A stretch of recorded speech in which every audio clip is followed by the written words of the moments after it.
एक दफ़ा फिर कहना चाहूँगी कि आप लोग अमेजिंग हो बस। और क्यों ना कहूँ, क्योंकि आपकी बहन आप ही लोगों की वजह से इंस्टाग्राम पर 10,000 फॉलोअर्स और फेसबुक पर 50,000 फॉलोअर्स क्रॉस कर चुकी है। तो उसके लिए बहुत बहुत शुक्रिया। अस्सलाम वालेकुम व्यूवर्स, मैं हूँ मैमुना मुस्लिमा। 1 साल पहले की बात है जब मेरे कमेंट्स में ये नाम गर्दिश करना शुरू हुआ, बायो एक्वा।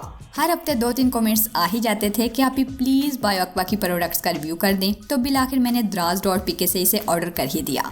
बायो एक्वा की जो प्रोडक्ट्स मैंने ऑर्डर की उनमें शामिल था bio aqua night repair eye cream और bio aqua removal of acne cream. ये प्योर चाइना का माल है, लेकिन ये बात नहीं है कि क्वालिटी नहीं है। ओबियसली इसकी प्रोडक्ट्स अपनी क्वालिटी की वजह से ही मशहूर हैं और आज इसी मशहूरी की वजह से तो मैं इनका रिव्यू कर रही हूँ। ये क्रीम मैंने अपने डार्क सर्कल्स के लिए ली जो कम सोने की वजह से पड़ गए थे और सोने के बाद उठने पर आंखों की पफीनेस की भी शिकायत रहती थी। सो मैंने ये 22 मार्च को परचेज की और तकरीबन 1 माह यूज़ करते हुए हो चुके हैं। जब मैंने YouTube कम्युनिटी, इंस्टाग्राम और फेसबुक पर बायो एक्वा की फीडबैक के लिए पोस्ट लगाई तो ज़्यादा लोगों ने यही कहा कि हमने इसे यूज़ नहीं किया, लेकिन यूज़ करने के ख्वाहिशमंद ज़रूर नज़र आए। सो सबसे पहले खोलते हैं इस आई क्रीम को।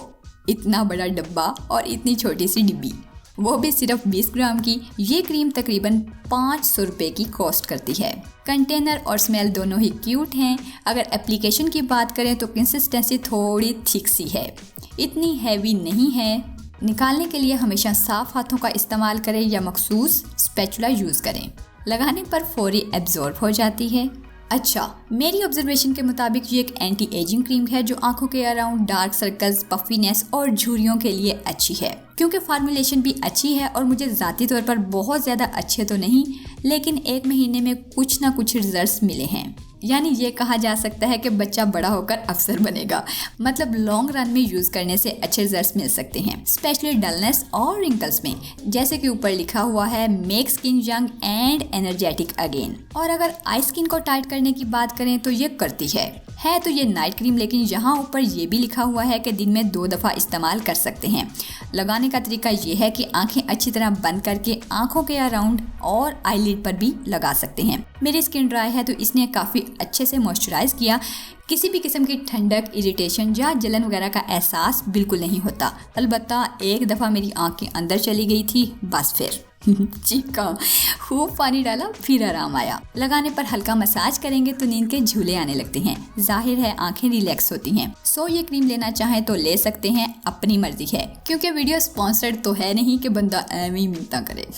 अच्छा जी, अब बात करते हैं एक्नी वाली क्रीम की। अल्लाह का शुक्र है मुझे तो एक्नी है नहीं, बट जिसे मैंने यूज़ करवाई उसके चेहरे पर पस वाली एक्नी थी, मतलब मोटे मोटे दाने थे। तो उसने 2 हफ्तों तक इसको यूज़ किया। यूज़ करने के बारे में ये लिखते हैं, delicate silky texture, easy to absorb for rough skin, smooth and supple and oil balance. मतलब इन बातों से तो लगता है कि पूरे फेस पर यूज़ करनी चाहिए, मगर मैंने उसे सिर्फ एक्नी पर यूज़ करने का मशवरा दिया, क्योंकि ट्यूब की बनावट और एप्लीकेटर को देखकर ऐसा महसूस हुआ कि ये सिर्फ पिंपल्स के ऊपर लगाने के लिए डिज़ाइन की गई है। बात के पीछे कोई स्टडी तो नहीं है, लेकिन वजन है। तकरीबन 400 रुपये की कॉस्ट करती है। फ्रेग्रेंस इन दोनों क्रीमों की एक सी है, जैसे उसी क्रीम को मामूली टेक्सचर के फ़र्क के साथ इसमें डाल दिया गया हो। अच्छा, यहाँ पर एक लफ्ज़ लिखा हुआ है सिल्की टेक्सचर। पढ़कर तो लगता है कि एमी छोड़ी हुई है, लेकिन लगाकर देखें तो वाकई लगता है कि टेक्सचर सिल्की है। अच्छा, बात चल रही है मोटे पिंपल्स और एक्नी की। तो 2 हफ्ते इस्तेमाल करने के बाद पिंपल्स कुछ कम तो हो गए, लेकिन मुकम्मल ख़त्म नहीं हुए। मुझे लगा शायद एक्नी ज़्यादा है इसलिए काम नहीं की। फिर मैंने किसी और को देखा जिसके इक्का दुक्का पिंपल्स थे, उस पर इस्तेमाल करवाया तो 5 दिन के इस्तेमाल से दाने बैठ गए और मज़ीद भी कोई दाने वगैरह नहीं निकले। और इस बात को भी 1 वीक गुजर चुका है। अच्छा जी, एक्नी के बाद वाले निशानात को ख़त्म नहीं करती और ना ही एक्नी स्कार्स को, और अप्लाई करने पर ठंडक का एहसास देती है जो कि कुछ देर तक रहता है। जल्दी एब्जॉर्ब हो जाती है, इसलिए ऑयली स्किन वालों के लिए बहुत अच्छी चीज़ है। और जो बात मुझे सबसे ज़्यादा पसंद आई है वो है कि एक्नी प्रोन स्किन पर जितनी भी क्रीम्स यूज़ की जाती हैं वो बाद में स्किन को बहुत ज़्यादा ड्राई बना देती हैं, जबकि ये स्किन को ड्राई नहीं बनाती। फाइंडिंग ये है कि अगर आपकी स्किन पर गर्मी या ऑयली स्किन की वजह से या ज़्यादा तली हुई और चिकनाई वाली चीज़ें खाने की वजह से 2-4 पिंपल्स निकल आए हैं तो ये उनके लिए बहुत इफेक्टिव है। ज़्यादा एक्नी प्रोन स्किन या मोटे पस वाले दानों के लिए बिल्कुल भी यूज़ ना करें।